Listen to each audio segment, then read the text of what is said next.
Padre, te damos gracias por la oportunidad de estar juntos. Te damos gracias que nos das tu palabra, que es luz, que es verdad.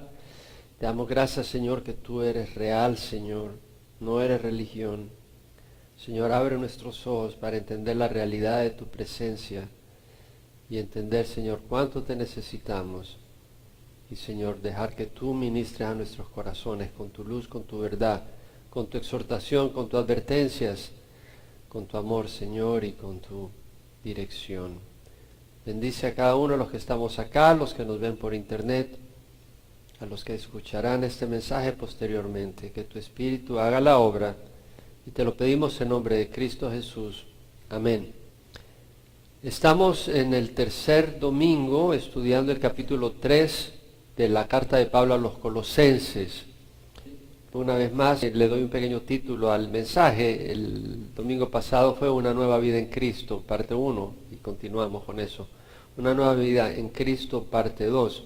Vimos como Pablo en el capítulo 3 dice: si habéis pues resucitado con Cristo, buscad las cosas de arriba, donde está Cristo sentado a la diestra de Dios. Bueno, tú no resucitas si no mueres primero. Y la idea es que así como en el bautismo tú te sumerges en agua y luego te levantas y te estás identificando con Cristo, que bajó a la tumba y luego resucitó.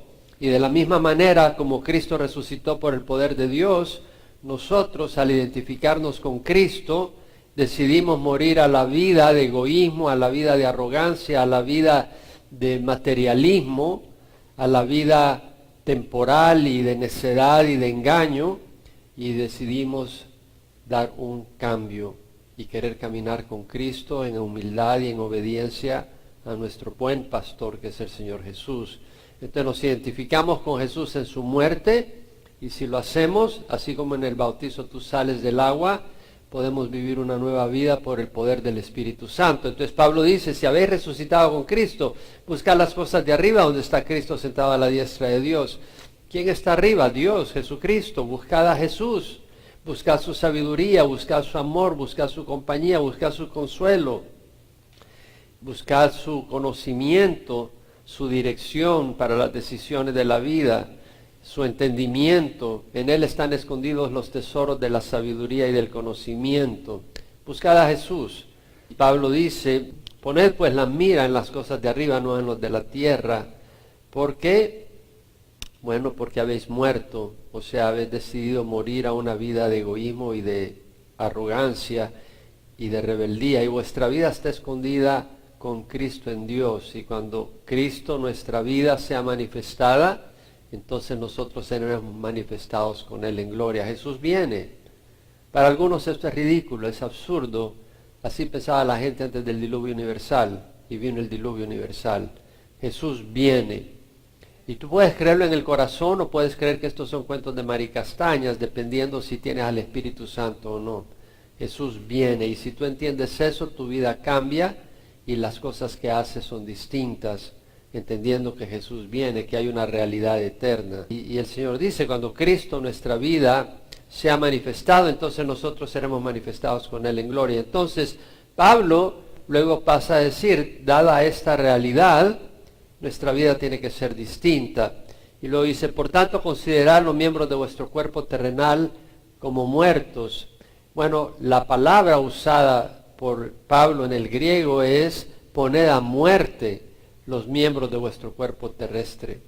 Y lo que está queriendo decir es: no alimentes las actitudes pecaminosas, no le des oportunidad al pecado. Y hace referencia a la fornicación, a la impureza, a las pasiones, a los malos deseos y a la avaricia, que es idolatría. La palabra en el griego por fornicación que usa Pablo es más amplia que fornicación, es pornía, y la palabra pornía se refiere a inmoralidad. Puede ser homosexualismo, puede ser lesbianismo, puede ser adulterio, sexo fuera del matrimonio, jugando con una mujer, jugando con otra, haciendo lo que tú quieres, pornografía. Pablo dice: poned a muerte todas estas cosas: la fornicación, la impureza, las pasiones, la lujuria, esas pasiones motivadas por una actitud egoísta, donde tú quieres las cosas ya porque te dan la gana, porque tu cuerpo quiere esto, aunque vaya contra el plan y la voluntad del tiempo de Dios.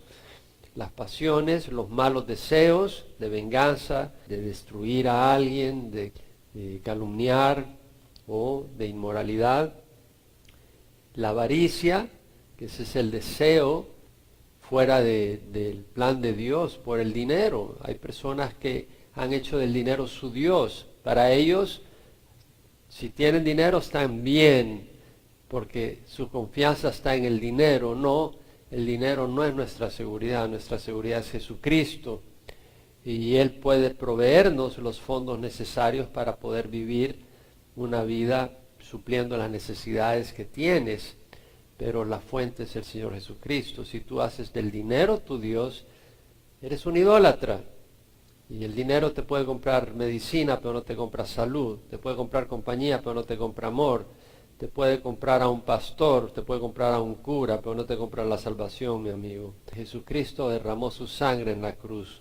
Y con su sangre nos da la vida eterna a aquellos que hemos venido a Él.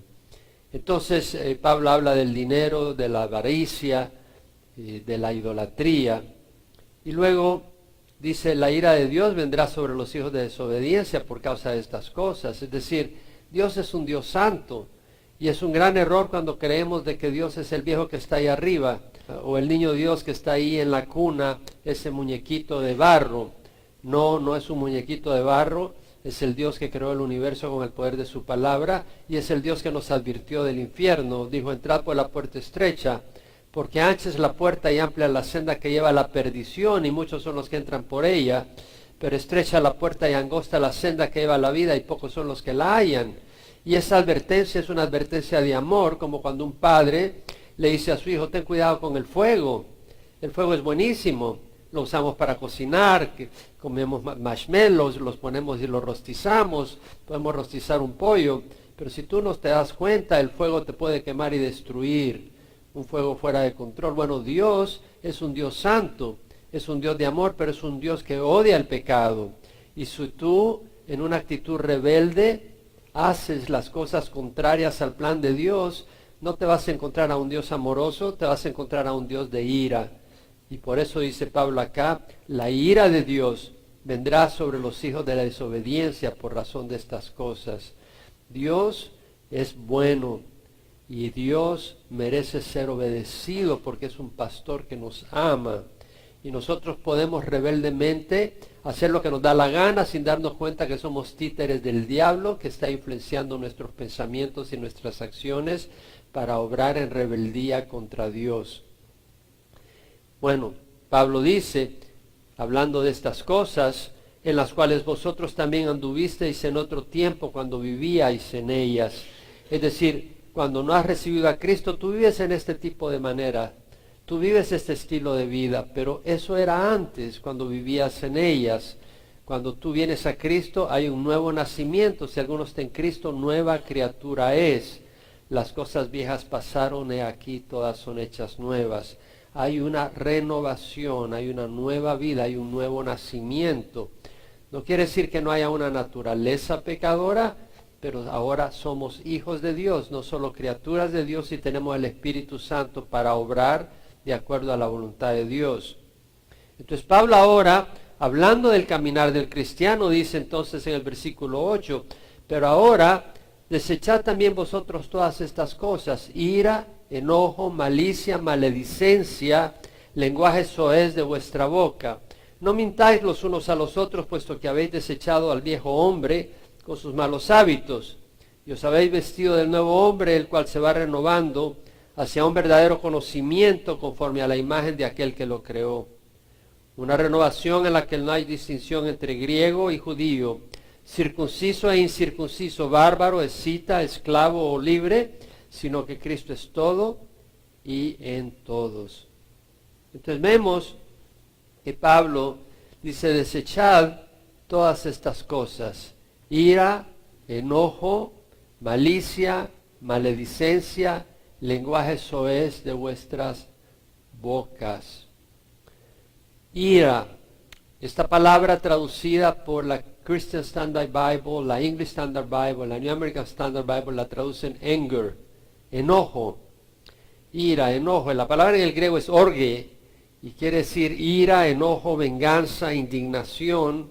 Y la palabra se deriva de la fruta que se está llenando de jugo hasta el punto que explota, que está tan madura que hasta revienta y derrama su jugo. Y la idea es la persona que se está enojando y que se pone así que ya va a explotar, que lo ves que está poniendo rojo, que ya está, que híjole, mira, a mí no me toques porque pega gritos. Tiene que ver con una agitación emocional. Bueno, ira, enojo, malicia, maledicencia, empieza con la ira. Hay situaciones legítimas que provocan nuestro enojo y tiene que ser así. El Señor Jesucristo experimentó enojo, enojo santo. Cuando vio a los mercaderes en el templo vendiendo, comprando, haciendo del templo de Dios una casa de oración, en vez de hacerla una casa de oración, un lugar para sacar negocios, Él se enojó. Se llenó de ira, agarró un látigo y empezó a tirar latigazos, a darle vuelta a las mesas de los vendedores, de los cambistas y a sacarlos de ahí. Se llenó de ira. Cuando veía a los fariseos con su corazón duro, resistiendo a la palabra del Señor y explotando a la gente y no teniendo compasión, se enojó más de alguna ocasión. Y hay ocasión para ira. Si vemos a una persona robándole a una ancianita y dándole golpes, yo espero de que tú te enojes, que reacciones y digas, oye, este sinvergüenza, y te le tiras encima a defender. Hay una ira que tiene lugar. Si ves a alguien maltratando a un bebé inocente y insultándolo, ¿cómo no te vas a enojar? Si ves a un perverso violando a una jovencita, ¿cómo te vas a quedar ahí como que, pobrecito? Tienes que llenarte de ira. Hay lugar para la ira, pero la mayoría de las veces nuestra ira no es justificada, es una ira egoísta. Y lo vemos desde los pequeños. Ahí están haciendo sus grandes berrinches en el supermercado porque le compraste 5 chocolates pero quiere 10 y se tira al suelo y pega de gritos y llama la atención. Esa ira no es una ira que agrada a Dios, es una ira egoísta, es una ira de una naturaleza pecadora. Esa ira no es la que agrada a Dios. Un adulto puede llenarse de ira si en el trabajo tal vez a su compañero lo honraron y él siente que a él lo debían haber honrado y se llena de envidia y de enojo contra su jefe. Hay muchas razones por las que el ser humano se llena de ira, de impaciencia. Tal vez estás esperando que tu esposa esté lista para que vaya a la iglesia y se atrasó 5 minutos y estás que revientas. O miles de razones por las que uno puede llenarse de ira. Y Santiago nos dice que cada uno sea pronto para oír, pero tardo para hablar, tardo para la ira, porque la ira del hombre no logra la justicia de Dios. La ira del hombre, la ira del hombre. Y muchas personas pasan enojadas todo el tiempo. ¿Te has dado cuenta? Hay personas que, ahí están, nunca le veo una sonrisa. Nunca, siempre andan ahí de mal humor. Y yo pienso de que esas personas no han sido sanadas por el Señor. Y no tienen un corazón de contentamiento ni de agradecimiento. Porque si nosotros empezamos a meditar en el amor de Dios, no puede haber en tu corazón enojo. Si empiezas a meditar en la gracia de Dios, en la bondad de Dios, en las promesas de Dios, en vez de tener la cara de un limón, vas a tener la cara de una sandía dulcita. Y tenemos que tener cuidado. El hablar y obrar bajo la influencia del enojo no es sabio. Nunca tomes una decisión cuando estás enojado. La persona enojada dice y hace cosas que pueden lamentar el resto de su vida. ¿Quién no ha perdido amistades por andar enojado? O pierdes tu empleo, o causas daños irreparables. Thomas Jefferson decía, si estás enojado, cuenta hasta 10 antes de decir o hacer algo. Y si estás bien enojado, cuenta hasta 100. O sea, y si estás muy enojado, cuenta hasta 1000, pero no obres así nomás. En Proverbios leemos, el hombre pronto a la ira obra neciamente. Hay algunos que son como llamará de petate o de tusa, y rápido se encienden. tienen mecha corta. El enojo del necio se conoce al instante, mas el prudente oculta la deshonra. Tenemos que tener cuidado de no provocar ira. En Efesios, el Señor nos habla a los padres de no provocar ira en los hijos. Dice: hijos, obedeced a vuestros padres en el Señor, porque esto es justo. Honra a tu padre y a tu madre, que es el primer mandamiento con promesa, para que te vaya bien y para que tengas larga vida sobre la tierra. Y vosotros, padres, no provoquéis a ira a vuestros hijos, sino criadlos en la disciplina e instrucción del Señor. Uno puede provocar tus hijos a ira poniendo a un hijo contra otro, comparándolos, insultándoles, diciéndoles no eres bueno para nada, exigiéndoles cosas que no pueden cumplir. Uno puede provocar ira y llenar a su hijo de ira. Y el Señor es quien sana, pero tú tienes una seria responsabilidad si eso es lo que haces. Y tú puedes provocar a ira a tu esposo, puedes provocar a ira a tu esposa en el trabajo. Tenemos que tener cuidado de provocar a ira a las personas, pero tenemos que ser sabios y saber que en Jesús podemos hallar descanso y sanidad y no ser esclavos de la ira. Entonces Pablo dice: desechad vosotros todas estas cosas, ira, enojo, y la palabra enojo, la Christian Standard Bible, la English Standard Version, la New American Standard la traducen wrath. Wrath, eso es furia, enojo.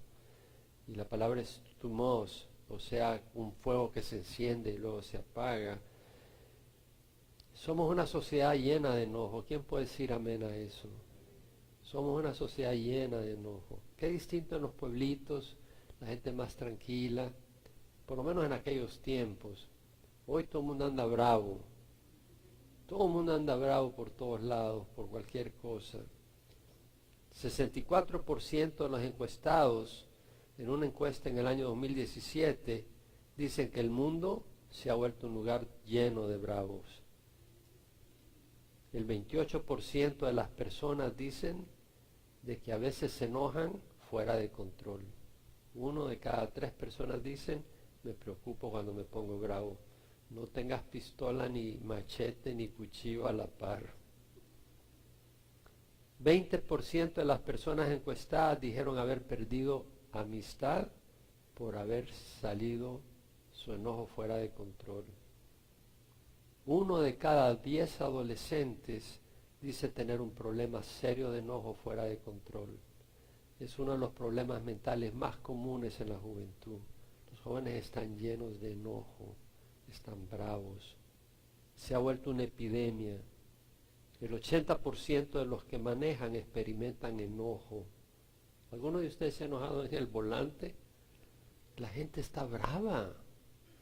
La gente está brava, hermanos. Y si tú estás bravo, ya no estés tan bravo. Busca del Señor. Qué feo es estar bravo, ¿verdad? ¿Le gusta estar bravo? ¿Verdad que no? No es bueno, no es bueno. Y el Señor nos reprende, dice: habéis oído que se dijo a los antepasados: no matarás. Y cualquiera que cometa homicidio será culpable ante la corte. Pero yo os digo que aquel que esté enojado con su hermano será culpable ante la corte. Y cualquiera que diga raca, ¿qué quiere decir raca? Tú no vas a decir raca, porque eso es una palabra en griego. Vas a decir tonto, pero ¿qué quiere decir? A tu hermano, será culpable delante de la Corte Suprema. Y cualquiera que diga idiota será reo del infierno de fuego. ¡Wow! Aquí todos nos condenamos si no es por la sangre de Jesús, mis hermanos. Si tú crees que vas a entrar al cielo porque eres una monedita de oro, no, mi hermano, vas a entrar al cielo solo por la sangre de Jesús. Pero el Señor nos hace entender de que el enojo no le agrada a Él, porque no es un enojo santo, es un enojo egoísta, es un enojo destructivo, es un enojo de venganza, es un enojo de ira. Desechad todas estas cosas: ira, enojo, malicia. Malicia es maldad, mala intención. A veces Las personas dicen cosas con malicia. Tal vez estás en una reunión y, oye, viste tal cosa y lo estás diciendo con malicia para burlarte de alguien o para hundir a alguien. A veces uno puede decir cosas para dañar la reputación de alguien, afectarle negativamente. Maledicencia. La Christian Standard Bible, la English Standard, la New American Standard dicen slander, calumnia. Bueno, la palabra en el griego, ustedes la conocen, blasfemia. Blasfemia es blasfemia, ahí viene la palabra blasfemia. Blasfemia es un insulto a Dios, es hablar mal, es degradar el nombre de Dios, pero también se aplica a hablar mal contra alguien, a injuriar el buen nombre de alguien, a decir algo contra la reputación de una persona. Hay personas que blasfeman contra Dios, lo acusan falsamente, lo insultan. Pero debemos de venir con compasión. Debemos de venir con compasión. Yo recuerdo una experiencia que tuve en un viaje reciente donde di un seminario de creacionismo. Bueno, no di el seminario, tuve la oportunidad de hablar media hora a un grupo de jóvenes en una escuela cristiana. Y recuerdo a este joven que me decía, bueno, ¿y por qué Dios aquí y acá y allá? Y empezaba a decir por qué, y por qué Dios creó al mundo si sabía que iba a pecar Eva, y por qué si sabía que iba a pecar permitió todo esto, y el diluvio universal, y yo supongo que Dios quería destruir, y recuerdo que lo volteé a ver y le digo, ¿sabes? ¿Por qué supones que Dios es malo? Y lo volteé a ver y digo, ¿por qué supones eso? Para empezar, estás suponiendo, no tienes la prueba. Y si estás suponiendo es porque en tu corazón tú abrigas enojo contra Dios. Le dije, ¿por qué estás enojado con Dios? Y lo volteé a ver, no con condenación, sino con amor y con consternación. Le dije, algo te ha pasado en la vida que te ha golpeado duramente y la estás tomando contra Dios, y tu enemigo no es Dios, es el diablo. Él es la causa. Entonces, esta persona realmente estaba, no abiertamente, pero prácticamente estaba blasfemando contra Dios. Pero porque Satanás lo tenía engañado. Es como Pablo blasfemó contra Jesucristo. Él fue blasfemo en su ignorancia, pero un día Jesús lo tocó y su vida cambió. Pero vemos pues que el creyente no puede estar acusando a Dios. Si conocemos a Jesús, conocemos su amor, no podemos acusar a Dios. Y no debemos de estar destruyendo la reputación de otras personas. En Levíticos, donde está la ley, el Señor dice, no maldecirás al sordo. ¿Por qué no maldecirás al sordo? Porque no te oye. Y lo mismo es hablar mal de alguien que no te oye. Ni pondrás tropiezo delante del ciego. O sea, él no te ve, le pones tropiezo. Lo mismo cuando tú haces algo detrás de alguien que no te está viendo y le estás haciendo algo para hacerle daño. Tendrás temor de tu Dios. La gente cree que tener temor de Dios es algo inaceptable, tener temor a Dios. Qué Dios tan horrible que hay que temer, tenerle miedo. Mi amigo, tener temor a Dios es reconocer que Dios nos ama, ha dado a su Hijo en la cruz por nosotros, merece nuestro respeto y odia la maldad y castiga la maldad.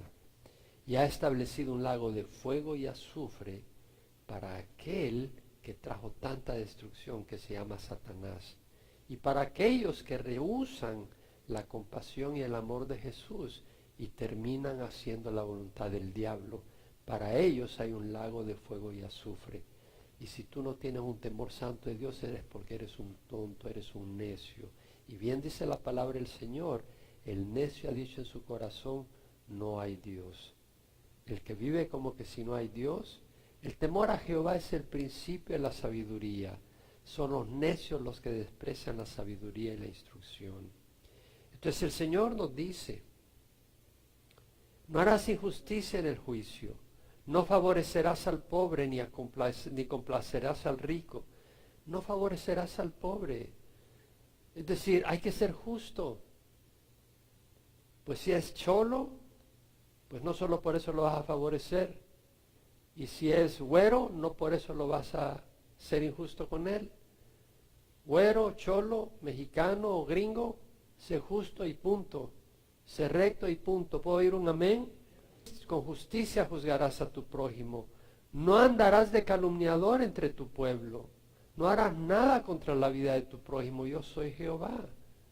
A Dios no le gusta que tú andes calumniando a la gente. ¿Por qué? Porque cada uno es creación de Dios. No odiarás a tu compatriota en tu corazón. Ciertamente podrás reprender a tu prójimo, pero no incurrirás en pecado a causa de él. No odiar a alguien. No debemos de odiar a la gente. Debemos de odiar el pecado, pero no a la gente. Y no te vengarás, ni guardarás rencor contra los hijos de tu pueblo, sino que amarás a tu prójimo como a ti mismo. Yo soy Jehová. El Señor nos manda a amar al prójimo. Entonces, el Señor dice, desechad todas estas cosas, ira, enojo, malicia, maledicencia, el lenguaje soez. ¿Qué es el lenguaje soez? Es un lenguaje vulgar, lenguaje obsceno. Yo recuerdo antes de conocer al Señor, donde yo crecí, la gente habla con un lenguaje bien pintoresco, por no decirlo de otra manera. Uno a cada rato mete palabras que no debe de usar. Pero cuando vine al Señor, todo eso se limpió. Yo no me di cuenta hasta que regresé un día a mi país y oía a la gente y decía, ¡qué cosa, cómo hablan! Pero si yo hablaba así, entonces me di cuenta que Dios me había limpiado de ese lenguaje. No debemos dar lugar a un lenguaje vulgar. Todas estas formas de conducta tienen que quedar enterradas. El creyente no puede vivir como antes. No puede hablar como antes, a menos que sea lo mismo de antes. Entonces, si tú hablas así, es que no has nacido de nuevo. Dios cambia. En Filipenses 2:13 dice, Dios es quien obra en vosotros, tanto el querer como el hacer para su beneplácito. Dios va trabajando en nosotros. En 1 de Juan, vamos a la primera epístola de Juan, capítulo 3. El Señor nos habla de los hijos de Dios. Y no todos son hijos de Dios, todos somos criaturas de Dios, pero no todos son hijos de Dios. Dice, mirad cuán gran amor nos ha dado el Padre para que seamos llamados hijos de Dios. Y esto es lo que somos. Por esto el mundo no nos conoce, porque no le conoció a Él. Amados, ahora somos hijos de Dios y no se ha manifestado lo que habremos de ser. Pero sabemos que cuando Él se manifieste, seremos semejantes a Él porque le veremos como Él es. Cuando Jesús venga, vamos a ser transformados a su misma imagen. Y dice, todo el que tiene esta esperanza puesta en Él se purifica así como Él es puro. Si sabemos que Jesús viene, si realmente creemos que Jesús viene, nuestra vida va a ser distinta que si creemos que este mundo lo es todo. ¿Cómo es tu vida? Eso refleja en qué crees. Si tú vives para hoy, tú realmente no crees en la vida eterna. Realmente no crees. Estás cegado por el diablo. Si tú sabes que Jesús viene y tu vida cambia.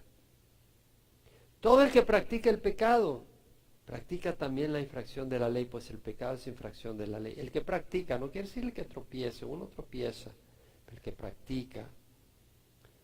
Una cosa es ir a jugar tenis una vez al año, otra cosa es pasar jugando tenis todos los días. Vosotros sabéis que Él se manifestó a fin de quitar los pecados, y en Él no hay pecado. Todo el que permanece en Él no peca, porque el que peca ni le ha visto ni le ha conocido. O sea, si permanecemos en Jesús, el Espíritu de Dios nos incomoda si estamos haciendo lo que no es bueno. Nos incomoda, nos inquieta.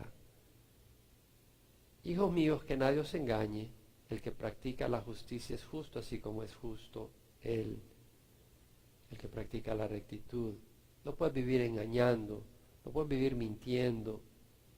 El que practica el pecado es del diablo. Es claro. El que practica el pecado es del diablo, porque el diablo ha pecado desde el principio. El Hijo de Dios se manifestó con este propósito para destruir las obras del diablo.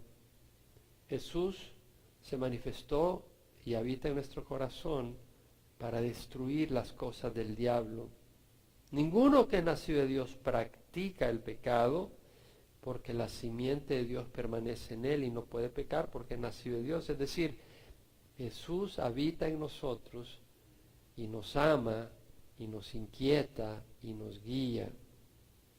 En Gálatas 5, Pablo nos habla del fruto del pecado, las obras de la carne. Versículo 19, las obras de la carne son evidentes, las cuales son inmoralidad, impureza, sensualidad.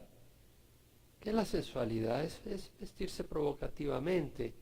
Bueno, mujer, vístete provocativamente ante tu esposo, pero no salgas a la calle buscando provocar a medio mundo a la sexualidad. Idolatría. Oh, imagínate. La gente cree que arrodillársele a una imagen no es nada malo. La idolatría, la hechicería, enemistades, pasas peleándote con medio mundo, pleitos, celos, enojos, pasas enojado todo el tiempo, enojos, rivalidades, disensiones, sectarismos, envidias, borracheras, orgías y cosas semejantes, contra las cuales os advierto, como ya os lo he dicho antes, que los que practican tales cosas no heredarán el reino de Dios. No puedes practicar estas cosas y heredar el reino de Dios. El Señor lo dice claramente. El Romano nos advierte, si vivís conforme a la carne habréis de morir. Pero si por el Espíritu ponéis a muerte las obras de la carne, viviréis. Porque los que son guiados por el Espíritu de Dios, los tales son hijos de Dios. No habéis recibido un espíritu de esclavitud para volver otra vez al temor, sino un espíritu de adopción como hijos, por el cual clamamos, Abba, Padre. Y el Espíritu da testimonio a nuestro espíritu que somos hijos de Dios, y si hijos herederos, herederos de Dios y coherederos con Cristo. Dios nos ha dado vida en Cristo. Entonces dice, no mintáis los unos a los otros, puesto que habéis desechado al viejo hombre con sus malos hábitos. Está hablando de como una ropa, que tienes una ropa, estuviste trabajando en el campo, reparando carros o fontanería y te ensuciaste todo y vas y te quitas esa ropa y te bañas y no te vas a volver a poner la misma ropa de nuevo. Te pones una ropa limpia. Dice Pablo, no mintáis los unos a los otros, puesto que habéis desechado al viejo hombre con sus malos hábitos. ¿Qué es la mentira? La verdad que la mentira no es buena. Mentir es encubrir la verdad, es engañar, es falsedad. Hay personas que son mentirosos habituales, todo es mentira. Tú ya no le puedes creer ni el nombre. En serio, hay gente que miente todo el tiempo. Y ¿sabes qué? Es triste, porque a la persona que miente, tú ya no le puedes creer. ¿Cierto o no? Si una persona miente, tú ya no sabes cuándo creerle. Y si miente por una cosita chiquita, con mayor razón va a mentir por algo más grande. No sean mentirosos. El mentiroso miente, no seamos mentirosos. El mentiroso miente para engañar, para encubrir lo que está malo, para tomar ventaja, para hacer de escondida lo que no está bien a los ojos de Dios, para tomar ventaja de lo que no es legítimo. Los hombres odiamos que nos mientan, pero qué fácil mentimos. Juan 8, 44, 45, soy de vuestro padre el diablo, y queréis hacer los deseos de vuestro padre. Él fue un homicida desde el principio. El Señor le está hablando a estos judíos que lo querían matar. Y les dice, no se ha mantenido en la verdad, porque no hay verdad en él. En Satanás no hay verdad. Cuando habla mentira, habla de su propia naturaleza, porque es mentiroso y el padre de la mentira. Si tú eres mentiroso, tu padre es Satanás. No lo digo yo. Él es el padre de la mentira. Si tú eres mentiroso, tu papá es el diablo. No podemos vivir en la mentira. Los hombres hablamos puras especulaciones. Qué refrescante es conversar con alguien que te dice la verdad, que no miente, que sabes que cuando dice algo es verdad. Qué refrescante. El Señor Jesucristo es el único que personificó perfectamente la verdad. Él dijo, yo soy el camino, la verdad y la vida. Jesús al Padre le dijo, santifícalos, apártanos en la verdad, tu palabra es verdad. Me encanta la palabra de Dios porque es verdad. Lee CNN hoy en día. No, hombre, qué cosa más basura. Pura basura. Lee los periódicos, ya no sabe ni qué creer. Y más los artículos de ciencia que saca en Los Angeles Times, porque yo estoy suscrito al LA Times solo para ver las mentiras que dicen. En serio, para ver las mentiras que dicen, porque esas las pongo cuando doy seminarios de creacionismo. No, que encontraron que hay vida en un planeta que ni siquiera gira alrededor de una estrella. Anda perdido por allá, pero creen que hay vida, que hay posibilidades. Y la gente dice, wow, hay vida por allá. La palabra de Dios es linda. A mí me encanta. Filipenses, Pablo dice, por lo demás, hermanos, todo lo que es verdadero. La palabra de Dios es verdad. Todo lo que es verdadero, todo lo digno, todo lo justo, todo lo puro, todo lo amable, todo lo honrable. Si hay alguna virtud, si hay algo que merece elogio, en eso meditad. Todo lo que habéis aprendido y recibido y oído y visto en mí, eso practicad y el Dios de paz estará con vosotros. Qué bonito tener esas cosas. Pero algunos de ustedes a comprar las vanidades. ¿Qué título? Vanidades. Vanidades. ¿Qué quiere decir vanidad? Vacío. Vanidad quiere decir algo que está vacío. Todo el mundo a comprar lo vacío. Puesto que habéis desechado al viejo hombre con sus malos hábitos. You have put off the old man. Te has quitado el viejo hombre. Pablo usa la metáfora. Te has quitado esa ropa de malos hábitos. Es una decisión. Y te pones una nueva ropa. Versículo 10 dice, y os habéis vestido del nuevo hombre, el cual se va renovando hacia un verdadero conocimiento conforme a la imagen de aquel que lo creó. Es decir, te quitas esto y dices, no, ya no quiero estar en esas cosas. Ya, te quitas la ropa. Y te pones una nueva. Yo quiero renovarme, yo quiero hablar, quiero ser distinto. Bueno, el Señor te va a ayudar. Te vistes de un nuevo hombre, el cual se va renovando hacia un verdadero conocimiento conforme a la imagen de aquel que lo creó. ¿Quién es el que nos creó? Es Cristo. Por gracia sois salvos por medio de la fe, y esta no de vosotros es un don de Dios, no por obras para que nadie se vanagloríe, porque somos hechura suya, creados en Cristo Jesús para hacer buenas obras. Somos creación de Dios. Si alguno está en Cristo, nueva criatura es. Somos creación de Dios. Y esa creación se va renovando, se va moldeando a la imagen de Jesús. ¿Cómo? En la medida que vemos a Jesús. En una estampilla, no, hombre. Las estampas lo ponen rubio con ojos azules. Yo no creo que en Medio Oriente sean rubios. No hay muchos rubios en Medio Oriente. Son medio un poco más morenos. Los ojos los ponemos en la palabra de Dios, que la palabra de Dios nos revela a Jesucristo. Y el Espíritu nos va renovando. En Romanos 12, 1, 2, ¿qué dice Pablo?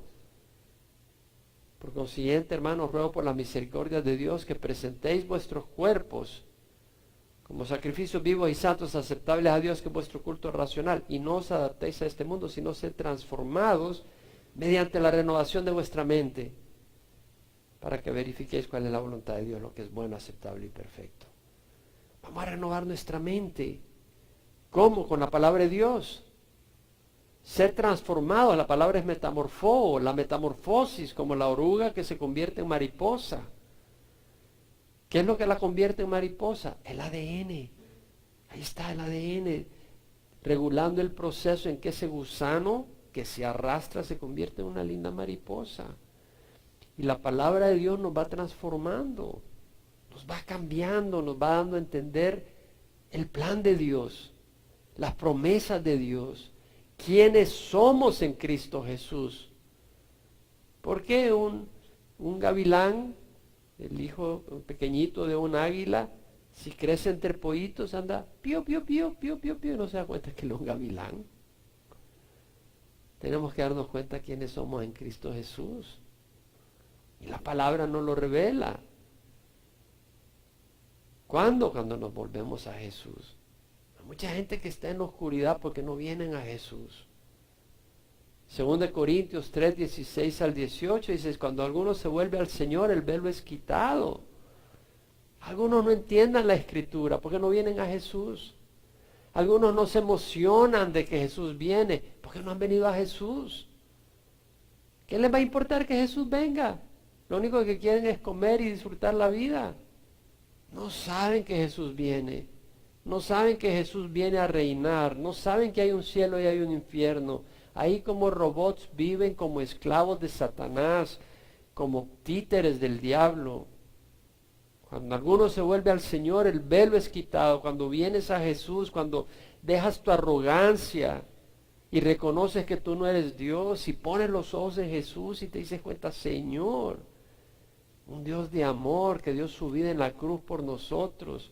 Y en vez de estarte lamiendo las heridas de aquellos que te golpearon, te das cuenta que hay alguien que te sana y que te da vida eterna. Dice, cuando alguno se vuelve al Señor, el velo es quitado. Ahora bien, el Señor es el Espíritu, y donde está el Espíritu del Señor hay libertad.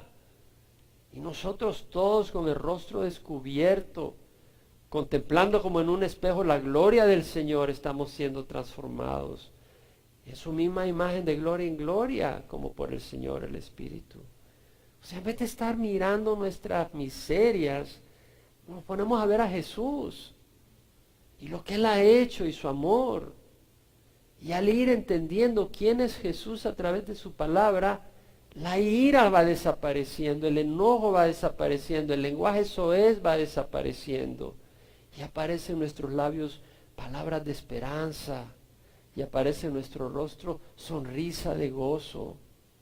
Al poner los ojos en Jesús, estamos siendo transformados en Jesús, quien mostraba gozo, mostraba paz, mostraba amor.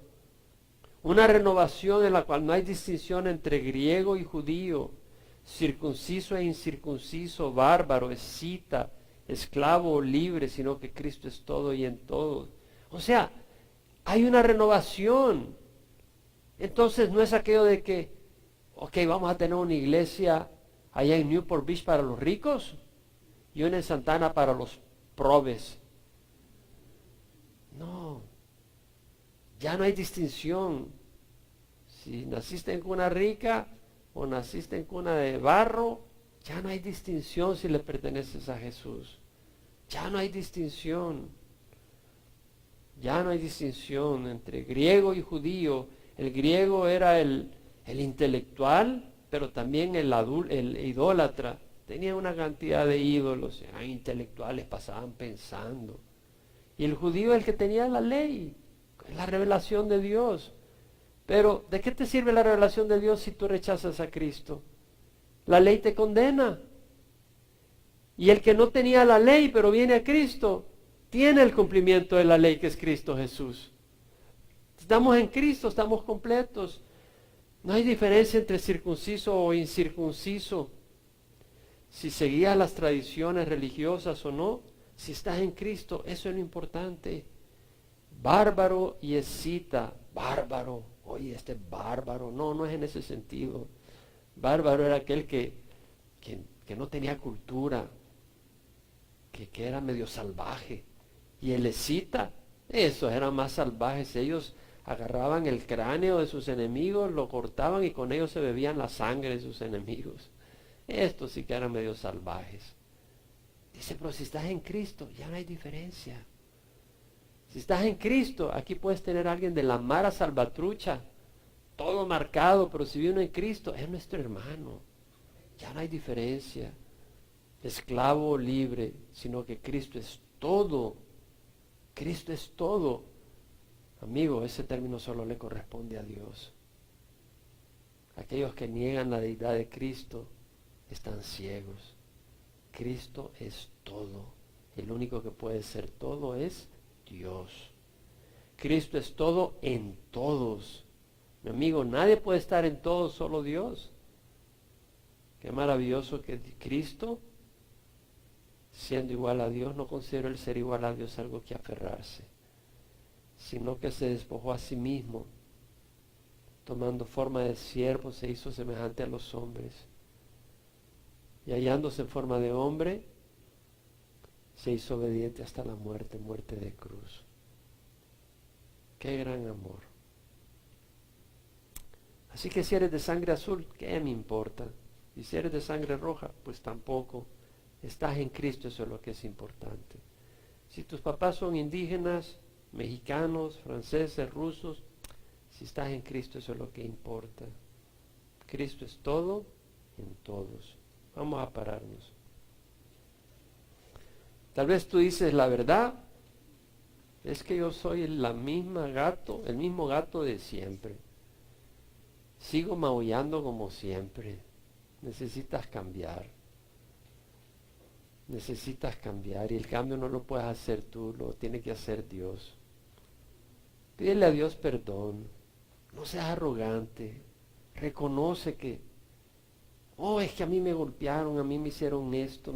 Sí te hicieron todo eso, pero tú no has hecho nada. Tú no has hecho cosas malas. Tú no has sido rebelde con Dios. Tú no has acusado a Dios injustamente. Pídele perdón. Sé sabio. Camina con Jesús. Ahí donde estás, pídele al Señor perdón y ora conmigo. Dios mío, te ruego perdón por mis pecados. Hoy recibo a Jesús como Señor y Salvador de mi vida. Señor, cámbiame. Ya no quiero ser el mismo. Dame tu Espíritu Santo. Te recibo como mi Padre y sé que tú me recibes como tu Hijo. Te doy gracias por tu bondad y tu misericordia. En nombre de Jesús. Amén. Padre, aquellos que han orado, dales tu Santo Espíritu. Transforma sus vidas.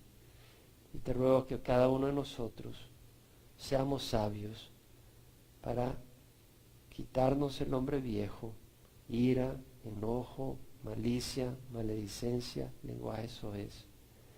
Y vestirnos del hombre nuevo, Señor, que es Cristo Jesús. Te damos gracias. Y ayúdanos, Señor, a crecer en el conocimiento y en el amor tuyo. Te damos gracias por tus bondades en nombre de Jesús. Amén.